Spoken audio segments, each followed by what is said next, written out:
Hey, what's up, you guys? Saucy Marriage Weekend still here in full effect. And I'm super excited for this one. I know y'all been waiting, y'all been chopping at the bit. Some of you may have been quiet, like, ooh, when that one come, would be a little perked.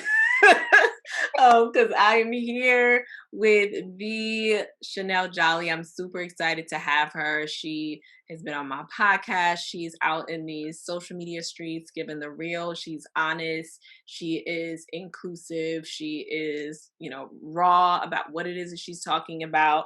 And we're talking about sex. It's a big part of, it's definitely a component of intimacy in our marriages. And we want to put our stuff forward on that as well and feel like we're in a good place. So Jolly has been one of those people that I'm just excited to be connected to because she's just so down to earth and grounded. Those are the people in my life that just, it just makes everything feel like it's gonna be okay, and she's gonna tell you how it is. So so I want to just kick it to you in terms of what you want to share with the people about you and your experience before we dig in. Sure. Hi. I'm excited. I'm excited. I'm Chanel Jolie, and I am a sexologist and a researcher and HIV educator and activist. Mm. And so it sounds like many things, and it is, but it all works together.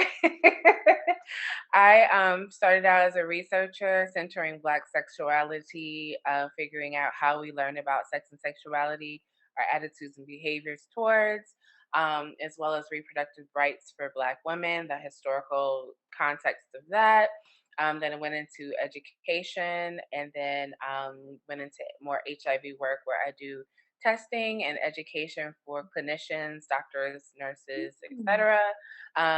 Yeah, so I wear many hats, but it all kind of folds up into one. And I also own my own business. I have for about 14 years. I own Jolly Co. And it is a company that specializes in research and curriculum development and classes and workshops and all kind of things. But the whole point is to provide medically accurate, inclusive, pleasure-based sex education for adults. Yes, all of that. I didn't know that last part, so that's news to me, but welcome news, and obviously it flows very nicely into what it is that you do. And we're talking to couples today, right? And when it comes to pleasure based, right? I think that's the my first curiosity in just hearing you say, okay, pleasure based education. Is there other types of education around sex? Like, what does that mean exactly? Yeah, so think about if you had any sex education growing up, whether that was in elementary school, high school. Usually, it's not pleasure based.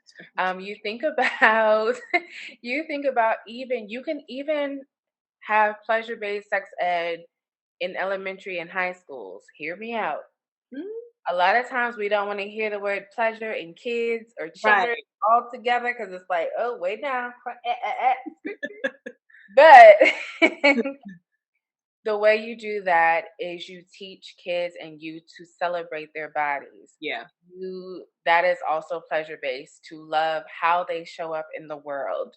Yeah.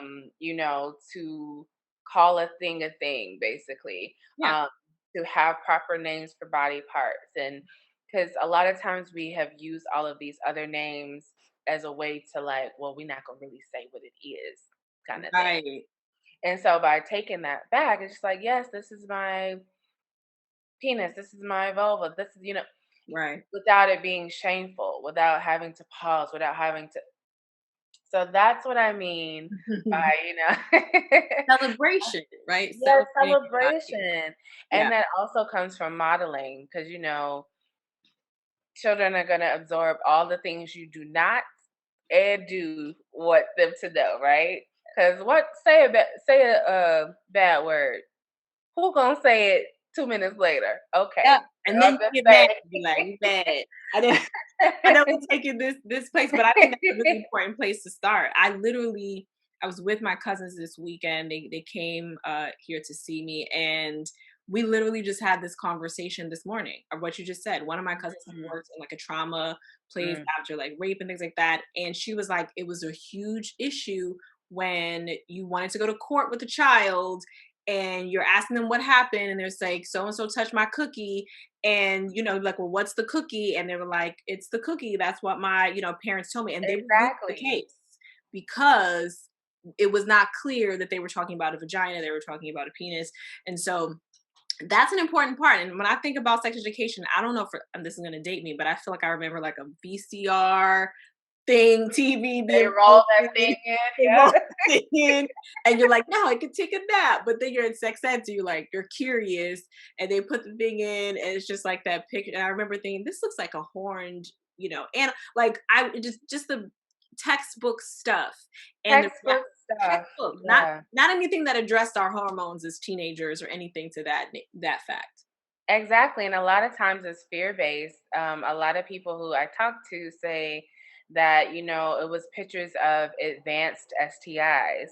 Oh yeah, So those, pictures of gonorrhea and syphilis and all that stuff that are like super advanced that typically don't look that way in real life unless they are that advanced. Those are in like medical textbooks that they're showing kids. And so that's not pleasure based.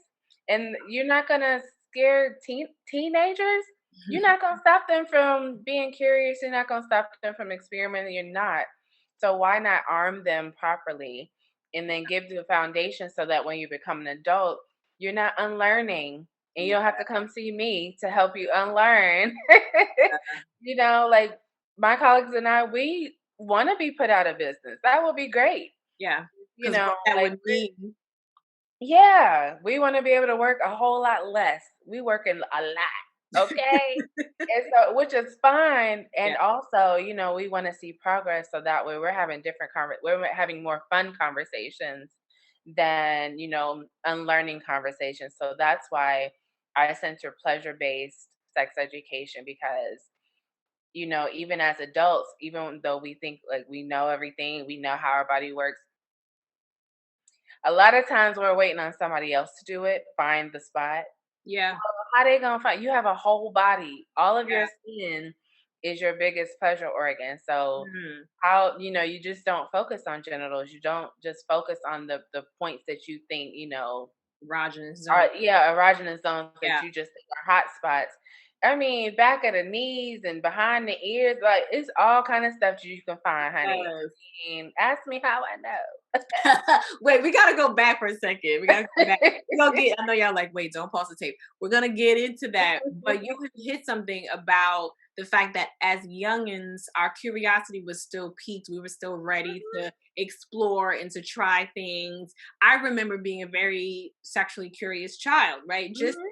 and even saying that out loud, I know it might conjure up images in people's head, like, was I out here in these streets? But no, I mean, I knew people that were doing things. I asked very detailed questions. I was, those kinds of things.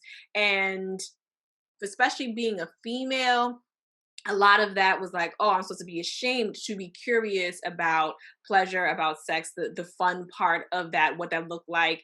I remember it was middle school the first time I heard the word orgy. And I don't know what they do, probably it's in elementary school now, but it's the first time I heard it. And Yeah. so I didn't know what it meant, but I was curious about it, but people want to shut it down. And then as adults, I don't know if we have a natural sexual curiosity with our spouses. And so how do we cultivate that curiosity that we can have and explore sexuality and sex with our partners if we've come from a place of shame around that? Right. So I think it's layered. I think one, you have to be really honest about where you are as far as knowledge level, comfort level, all of that plays a part into what you may be willing to start with. If you don't know nothing about nothing, don't be jumping all the way to the swingers club or going all the way because you might not be ready to go there, um, and so I think that first starting with like where like doing a self-assessment is Yeah. really, really important about like what you're comfortable with. Write these things down. Write down your fears around sex and sexuality. Write down things about how you feel about your body. because that plays a big part into it. Yeah. Um, Write down the things that you're curious about.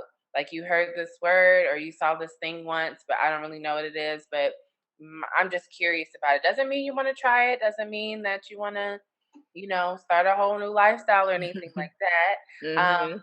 But like, it's worth exploring. You have a lifetime of learning, and Yeah. you are not the same person as you were when you were 21. I'm Right. not. Right. Me You're not neither. gonna, you're not the same person at 21, 35, 50. Like these are three different lives Yeah. happening. Yeah. Your body is in three different places. Things change, things elevate, things decrease. I mean, there's so many different things. So you're always learning. So I feel like if you come from a place of curiosity, then you can always be having fun or you could be always be learning. And if you do this list method, you can compare with your partner and see like you can have some great discussions around Right. so many good discussions. You may learn things about your partner that you might be married 30 years and learn Mhm. something about them that you didn't know. Yeah. So I think Absolutely. starting there is a really good place. Yeah. Yeah. You definitely will learn something, and we talk about it, and I talk about it with my own, folks, to be naturally curious and what does that look like. And honestly, if you're married longer, sometimes that starts to wane more about that. And when it comes to sex, folks don't talk about it. Like you don't have a discussion about it. You are waiting, like you said, for that other person to find that spot. There's some things around exploring your own body that you may be uncomfortable with, right? And again, we're going to get more into that, but you keep hitting me with the things, and I'm like, my natural curiosity is kind of like, I was in my head like, but Jolly, my partner is super conservative, like he's just not down, or she's just not down with having those kinds of talks. Hmm. So now what? Kind of. Well, I think, if you have somebody or if you are the conservative person, Right. there is a way to talk about these things that you don't have to say the word sex. You don't have to, like, you can talk about general things that make you happy, joy, Mm. Hmm. pleasure. And I use the word pleasure a lot. And I also make the point that pleasure does not have to equate to sex. Hmm. And I have been saying that a lot lately because, Yeah. especially in the days of COVID and all that stuff, like there's a way to carve out joy and pleasure regardless of how you Hmm. operate in life. Whether Yeah. you have like religious not restrictions or guidelines that you abide by, or you're just naturally conservative, Right. or you feel like you're a late bloomer and you're just now starting out. There's a place for all of that. And so if you are that person or you have a partner who is that person, let's talk about it in a different way. Let's Mhm, talk about other things. Let's talk mhm. about intimacy instead. Let's talk about non-sexual ways that you feel close by. Because Yeah. there's somebody who I was talking to somebody and she was like, "Girl, when my husband washed them dishes." Was that somebody me? I feel like that was me. Maybe that was you. Child, that sounds like me. Maybe that was you, but or or when she wears that one dress, I don't know what it is about that dress, but like Yeah, even things like that, even yeah, throwing in more compliments, even yeah, like all of those things that has nothing to do directly with sex, but it could right. lead you there. You know? Right. I feel like that's where foreplay lives, and I think we need to Yes. expand our idea that foreplay isn't just oral sex, it isn't just, making out, which it can be, which is great, but there's so much that encompasses foreplay that people don't think So about. That stability, that emotional stability, that connectivity, those just much. little eye looks, the you get me feelings, the dishes, I'm pretty sure that was me. The you know, the dress wearing, the perfume, cologne having, there's so many Yes.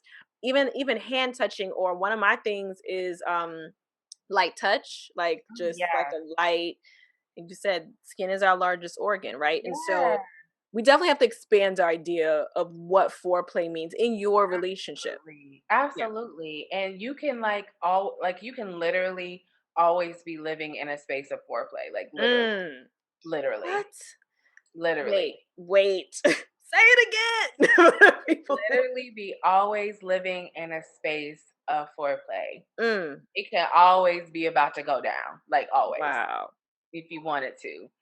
Think about it, Mm. and it's in the most natural of ways. Somebody's at the kitchen sink and you brush by. Come on now. Yes. I Come on, think somebody. it takes that intention Little though. things like that, or just, saddling up to somebody and, giving an eye, or like it doesn't even have to be anything. You ain't got to buy no new nothing. You ain't got Right. to buy you ain't got to learn the pole dance class. You don't have to if you don't want to. Right. But then Right. also that's a part of it too. If you want Right. to do a strip tease and have some fun or something like that, all of like the possibilities are endless. Are you a writer? Does your Mm. partner like poetry or like words or even like erotic, literature? I mean, it's something literally for everybody. Like, Yeah. so yeah, Yeah. I think we have to expand our creativity. Yeah. And Yeah. I think that goes right into what we said at the beginning about the curiosity and being naturally Yeah. curious because and I think this is a great time to think for yourself how much you've really explored this. Like you said, erotic literature, we think, pornography, but like video, audio, visual, but there's audio, there's podcasts. There is Yeah. I tend to personally like like the reading. Some people don't, but what do you actually like? You may not, some Right. people I know, like, I'm not into that, but they might like erotica or erotica fiction. Exactly. It really is something for everybody. You really, what you just said though about being in a state of perpetual foreplay, I think is awesome. It goes kind of with my whole theme of being in a state of infinite intimacy, that your marriage Yeah. is intimate as opposed to you just having intimate moments. And I think that's really important because what does that look like? But it takes that intention. It takes like, oh, we Yeah. brushing our teeth, it's whatever, we in this routine, we're not. But to really live in a state of everything is sexy. And what does that mean to you to be Mhm. sexy, right?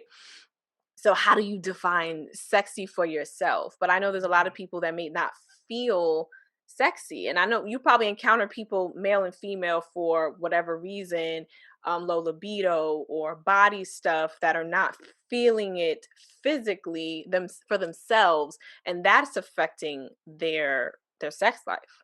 Absolutely. You hear that, like you said, on every end. It's not. I think people attribute it to like women or Yeah. femme bodies specifically.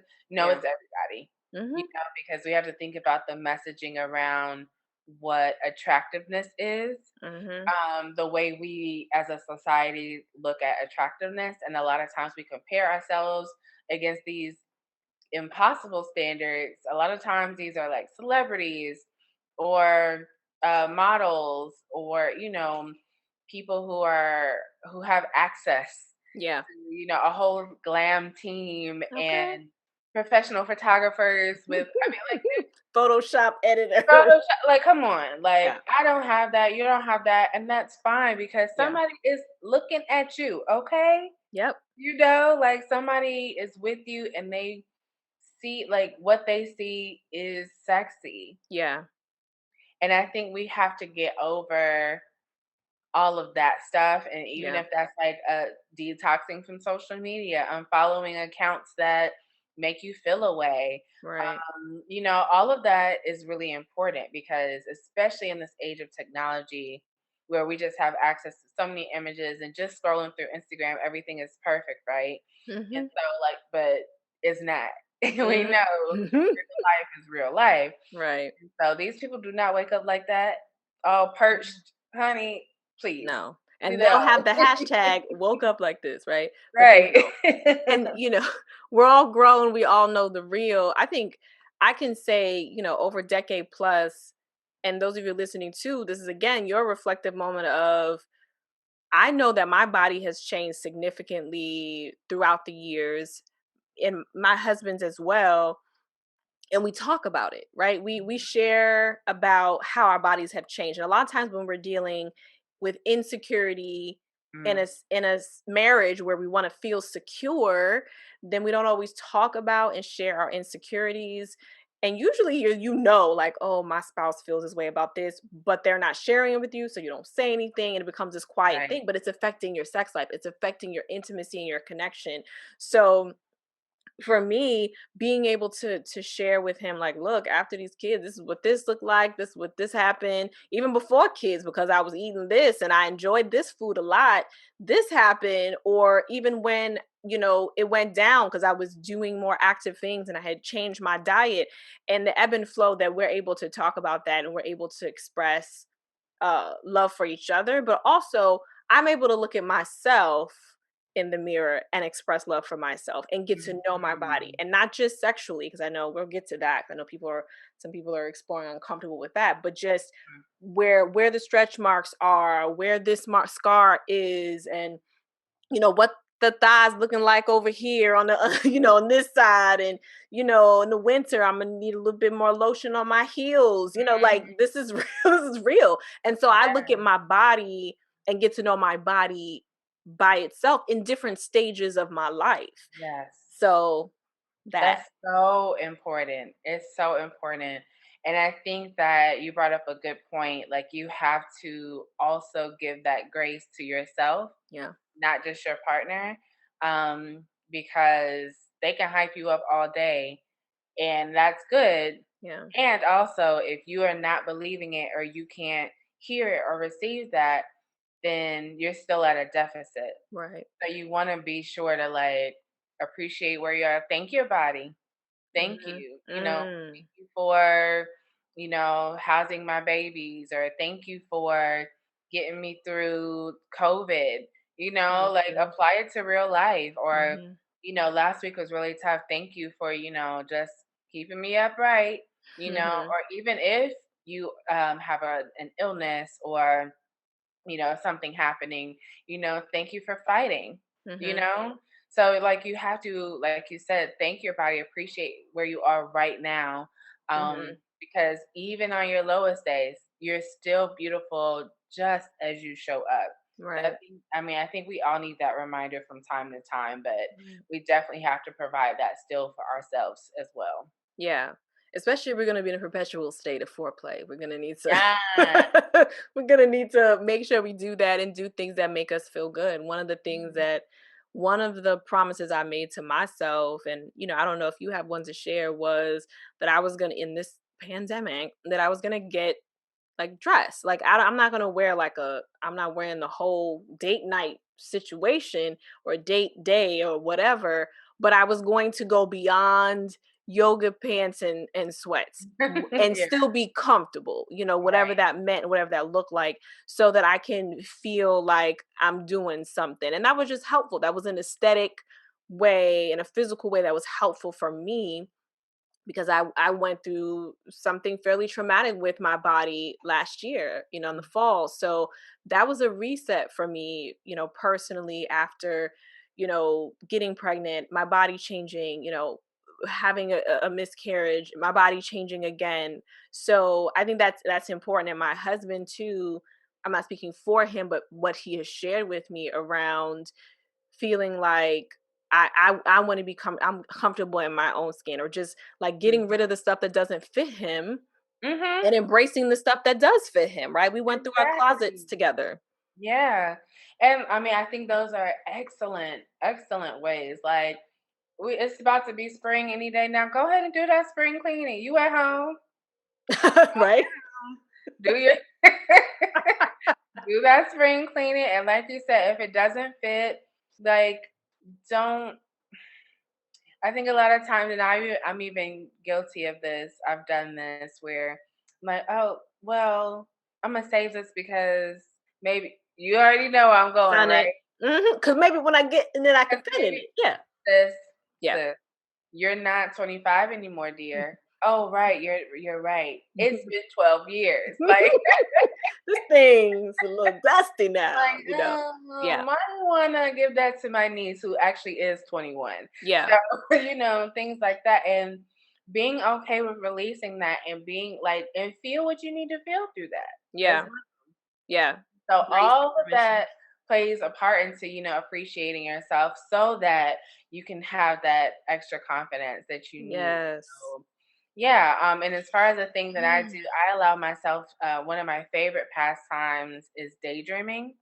Uh, Mm. it is just, I don't know what it is. I have really active imagination. Mhm. I'm a creative by nature. And I'm not an only child, but we are 10 years apart. So we Mm. kind of grew up separately because, she was in college and I was still little. Yep. She wasn't hanging with you. So, like, we were kind of like only children, not only children. And so I spent a lot of time alone. Yeah. And so I cultivated that whole daydreaming thing really early. But I mean, I would just sit and just be in a whole other world. And then like 2 hours would pass because I have just Mm. created a whole movie and it just allows me to meditate. Maybe I want to manifest something. Maybe I want to, reminisce on a good memory or something like that. Or Mm. just, it's cold up here in DC. So I'm like, I want to be on the beach. Let me go ahead and I on the beach because, but it allows me to rest and pause, which Yeah. is something that I personally have to be intentional about because I work a lot and I will just keep going, go. So that for me is meditation. It's Mhm. rest. It's pausing. It's self care. Mm. It's me getting out of my head. It's all of Mhm. those things. So Mhm. even things like that, which is a really benign activity and I can do it anywhere, but it helps me reset and kind of, recenter. Yeah. And so, and that begs the question, what helps you reset? I know at one point for my husband it was video games. Now it's Mhm. more now it's more in his garage with cleaning his tools or, dealing with the car and fixing things and stuff like that. But when I talk to a lot of, husbands, it's that time to decompress. It might Mhm. be a league that they're in or something that makes you feel good. Same thing for the ladies. What are the things that allow you to reset? And maybe it's a nap, you know what I mean? It could be real simple. Go to sleep. Go Shoot. to sleep. Go to um there's sleep. nothing wrong with it, and I know people can relate to the I'm working, I'm going, and I'm Yeah. doing. And I just want to bring in what you said before too about what we do sometimes. They're like, no, I'm gonna keep this for later. But I think not doing that helps us be present in the present, as opposed to coveting the past, which spills over into our relationships. Like we used to be jackrabbits in the bed, and now, so and looking to where you are and in the future, it allows us to be comfortable with our bodies where we are right now, and with the reality that it will most likely change again as Yeah. we go through life. It's inevitable. So when we talk about what we do for ourselves, one of the biggest questions I get asked, and I'm like, okay, I can give you a space to talk about this in terms of communication with your spouse, but I definitely want to bring it here, is that what's your take on self-pleasure and when you have a spouse? It's because there's this kind of stigma or thing that I hear is like, when you have a spouse you shouldn't do that because it's an affront to them. Like if they're there, why are you doing that? And spouses have said this to each other, and some people have hangups around self-pleasure for whatever that means for them. Sure. So first of all, I love it when it's something starts that way. First of all, yeah. 'cause when black women say first of all, it's about to be something. I don't know what it's gonna be, but it's gonna be something. No, but no, first of all, I'm 100% in favor of self pleasure, whether you're single, partnered, otherwise. Period. Yeah. I will start there. Um, I do realize that there are hangups around self pleasure, um, because a lot of times it's because of like our youth and the Mm, messages we got around youth.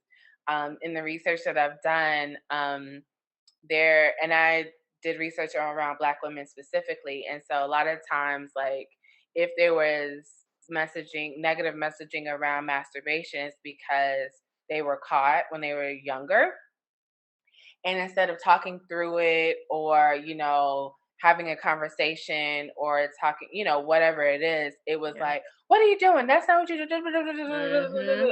Right. And so if that's what you get young, then that locks in. We don't Mhm. realize how quickly these messages lock in. Yeah. Do a lot of work undoing that. Yeah. And so a lot of times that kind of sticks with you. And then you think about the overall messaging around, well, I'm going to find me a man to do this, that, and the other. Da, da. And they just be lost in the woods, honey. They don't know where Mhm. they at because you don't know where to tell them to go. Right. So, Right. like, if nothing else, if you want to, say, well, I want a partner to do these things, you need to be able to tell them where to go. Right. Because Right. you know what I mean? Does That's a that make lot of pressure That's a on lot of them. pressure. And vice versa, because then it's kind of like, is the expectation that the role of the man sexually is to pleasure you, because it's a two-way street, right? And so if you're not doing that, how do you know how to pleasure your man as well? Exactly. So this is why, like, you need to know, like, okay, a little to the left, a little to the right, up, down, right to the That's the whatever. spot. Yeah, Because you know what exactly. I mean? Because how think about it. And you think about this amongst yourselves internally because I don't want no fights out there. But think about the times where you were in bed with somebody or wherever with somebody, and they just thinking they doing the thing, and Mm, absolutely not doing any mm, of the things. mm. And so, did you advocate for yourself in that moment? Probably not, Probably because not. you're expecting that person to do what it is that you like, but you never communicated what you like. And they're just supposed to know Mhm. because you have parts that Mhm. everybody parts don't, Work the same. everybody parts ain't working the same. Yes. Some Yeah. people like the right side, some people like the left side, or whatever it is. Yeah. But until you communicate that, no one's gonna know. And then Right. no one's gonna know unless you find out. And then you need to find out by exploring yourself. Yeah. So there should not be shame around, it's a celebration of your own body. It's Right. pleasure. It's your body. Mhm. If nobody else can touch you, you can touch you. Right. So, so to me, like, it's okay. And Yeah. even if you don't know where to start, you don't have to go straight for the genitals. You know, you can, like I said, you have an entire body to work with. Mhm. Money, you talked about soft touch. Right. Like, you can practice that on yourself, either with fingers, feather.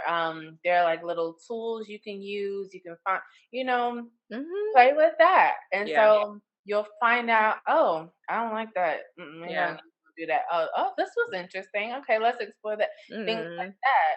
And so in relaying that messaging to your partner, you can make it fun. So Yeah. it does not have to be a PowerPoint presentation, Oh my god. or a lecture Right. of, okay, so these are the things, slide one. All right. So, like, it doesn't have to be that. It can be a game, or Yeah. it could be a fun thing is to, like, the partner who's seeking out is blindfolded and you have to Mhm. verbally tell them where to go. That's a good one. Can You we know what I pause the mean? tape right there? Because that's a good one. Absolutely. Because what you were saying before Absolutely. is like the whole, it's the runs the whole gamut of, you never want to assume things about your partner or assume that they know something. You want to be in a state of communication, again, because we're trying to be in a state of perpetual foreplay. So um being able to kind of communicate what it is that you want, because some people have trouble just articulating and verbalizing what it is they want. I think that's great practice and it's fun. The blindfold definitely helps with that, because there are some things that feel different when you do it versus when somebody else does it, right? Exactly. So you can explore your body, but when your spouse is exploring your body, it's going to most likely feel a little bit different. And so being able to let them know is cool. And I think sometimes you don't let them know because you're worried that if you're telling them what you want, that they're doing something wrong or they're not good at it, Mm. Mhm. right? Mhm. But that's when the fun comes in. That's when the enjoyment comes in, or the role play. And that's when you also share, like, I love it when you do X, I would love it if we add this, or you get to have more involved conversations, or Some people actually move. It depends on how bold you are. You may move your partner's hands where you like it, or move, tell them with your body in some way, shape, or form what it is that you like. That's a nonverbal way to do that. And I'll let you speak because I feel like I'm veering into your lane, but I'll let you speak to that. But Not at all. You see, I'm like, because that's me. I will move you where you need you to be. bold with it. Yeah. I And need that's you right another here, way. Yes. and that's fine. Because the thing is, like, because for some people, the words maybe it may feel like a mood killer or something like that. Yeah. Or awkward. So, so move them, or like you know how to say stuff sexy, like. Yes. There is a way to still direct somebody and, get them where you would like them to be, Yeah. just like you say it usually low and a little breathy or something like that. Yes.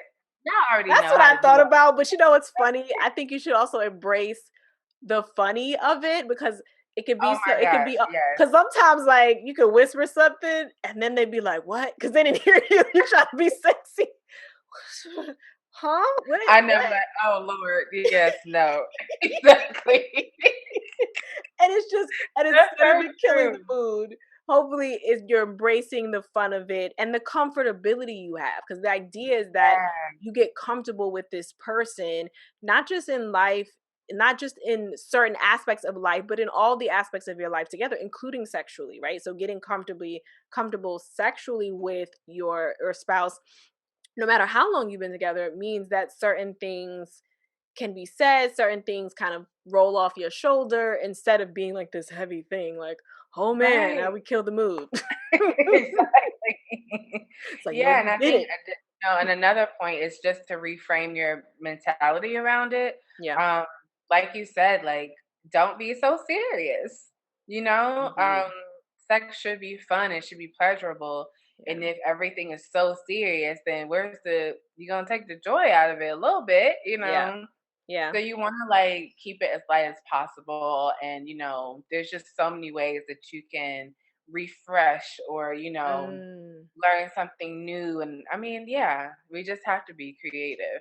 yeah, yeah. And some people are like, I'm not creative. You are. You are You creative. It's not are, just about writing stories. It's about being able to think things up and use your imagination and think outside the yeah. box. Go So, in another room. yes, own your creativity. Yes. Right. Hit them other, erogenous zones. Even if I know this feels Exactly. good. It's just so much. It's so It's so much. much. And Yes. some people don't like, I found some people actually don't like touch much, or I'm getting, like, and that may be some other stuff going on there. But when you're Sure. dealing with a spouse who's not so much with the more sensual touch, maybe they're more like, I want to get to it, and that's what's sexy to them. Sometimes navigating those extremes can be challenging. Absolutely. Yeah, and so like you said, if there is a real imbalance in the way that you express that, then that deserves more conversation. Hmm. Because you don't want anybody to feel like they're not receiving what they need, as far as touch and just intimacy, not even just sexually. But a lot of times these things just manifest and it Yeah, shows up in sex life as well. So yeah, yeah. yeah, There's just so many ways around it. Like even yeah. those of us who are not super affectionate, maybe like I said, maybe they're in their words. Maybe you can send them a dirty text at during the day or something like that. And Hmm. that's like, oh really? Like, I oh. think that's really important, because I hear that a lot, right? Of like that extreme difference, and then Mhm. the partner who's more affectionate doesn't feel, like you said, like they're getting what they need, and the partner who's less, who doesn't is not that into it, is kind of like, I don't know what to do about this, because then it feels inorganic or forced if I do it. So finding what works for you, like, y'all know, y'all, a lot of you are familiar with probably the love languages, but it's kind of like, Mhm. this is your sex language, around how you express Right. that. And it's okay if it's different, as long as you understand that about each other, which, yes, will take conversation and some communication, right?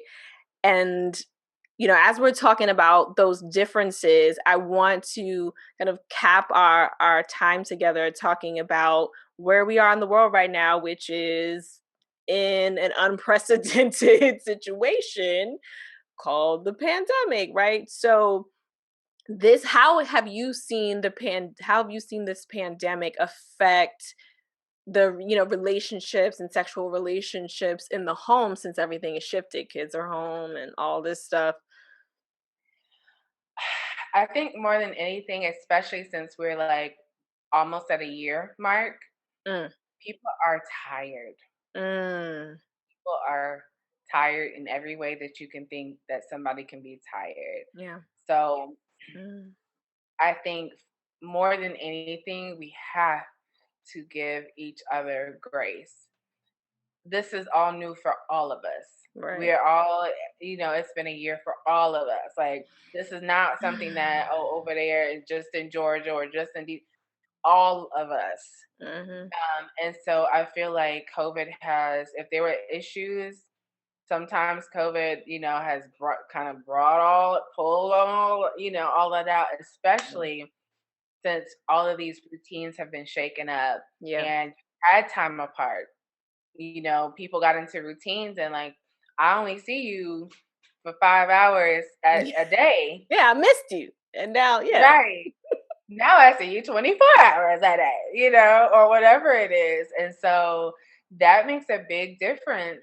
Yeah. So that's one thing I have seen. It's just like, how do we adjust to all of these new norms? Right. And then if you have kids on top of that, they're also home, or you're having to like homeschool plus work plus all the other duties. So it's a lot to balance. So if nothing else, we have to give each other grace and ourselves grace. Right. Because you're gonna have to communicate more than ever. Right.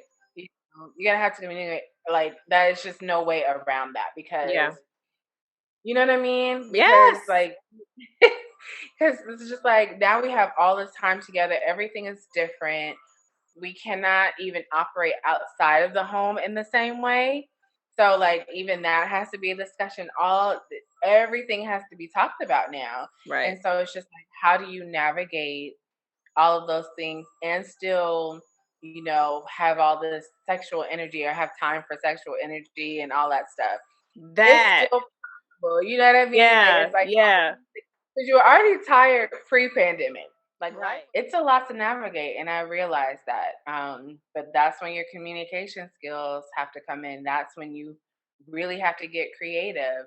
Um, I was talking to somebody, and she said that sometimes, like, she and her husband will do they'll like talk over the internet, like either like Skype or like Zoom over the internet, like they're in two different places, and like they'll be in the same house, child, next door, the room Mhm. next door.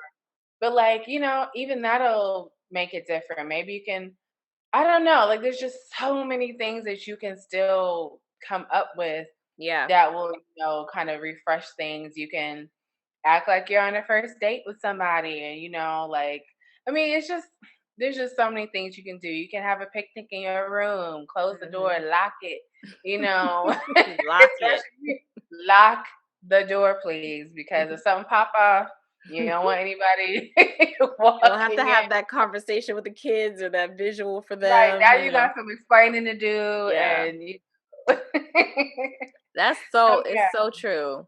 And all the things that you're saying around, because I was thinking like, oh, we used to it's true. You spend so much time at work usually, and then you have these hours in the evening or on the weekend, depending on what your schedules are, and that got flipped turned upside down. And so you had the opportunity to miss. And for me, those things are like, well, how do you still miss each other? You take your own space first, and take your own time for yourself. I think that's a really important Right. thing in the midst of being in the same physical space, but then find ways to engage and miss each other that seem like fun, and like, we're in the same room, but I'm just gonna call you up, or we're gonna have this date like you said, or we're gonna lock this door, we're gonna do this quick game, or whatever the case may be. I think that that's pretty key, and doesn't have to be a major thing. I think, again, we have to kind of downsize what we think it looks like. Not that we can't do quote unquote big things, but that Yeah. the simple things still count. You know what I mean?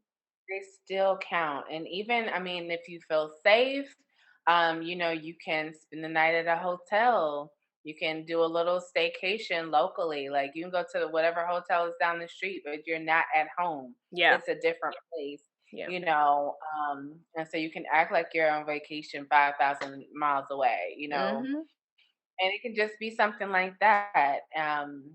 So, I mean, there are ways to still finagle and navigate and all this stuff, but like you do have to be intentional about it because, COVID is here and this is our new normal. Yeah. And even if COVID goes away tomorrow, like things are not going back to how they were, pre-pandemic. And so we have to adjust ourselves accordingly. Mm-hmm. And I think it's difficult just because like it seemingly happened so quickly and Mm-hmm. everybody is affected. Mm-hmm. And so it's just like this is a big group project that we're all in right True. now.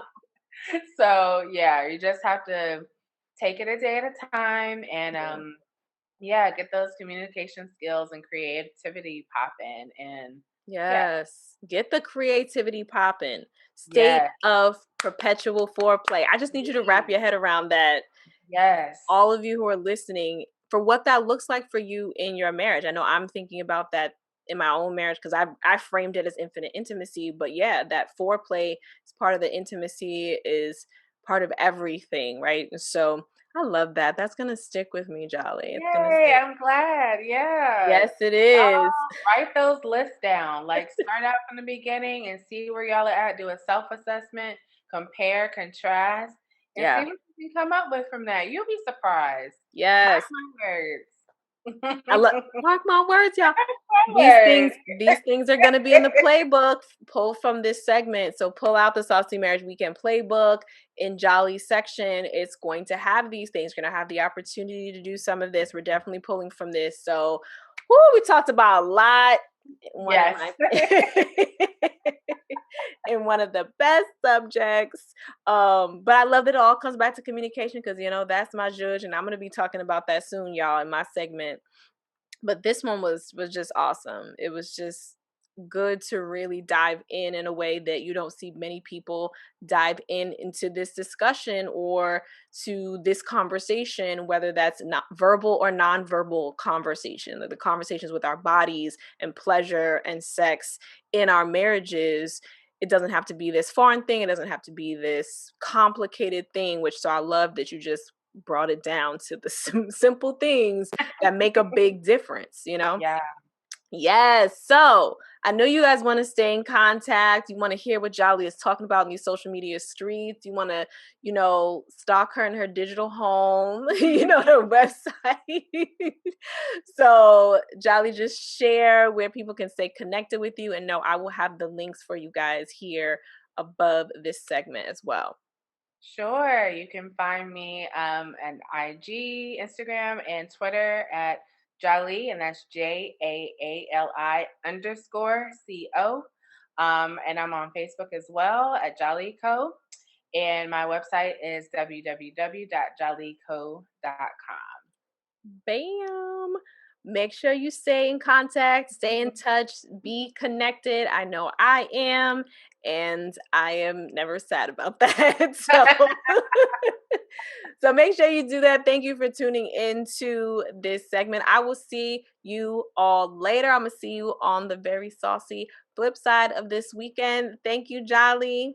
Thank you. All right. Bye for now, you guys.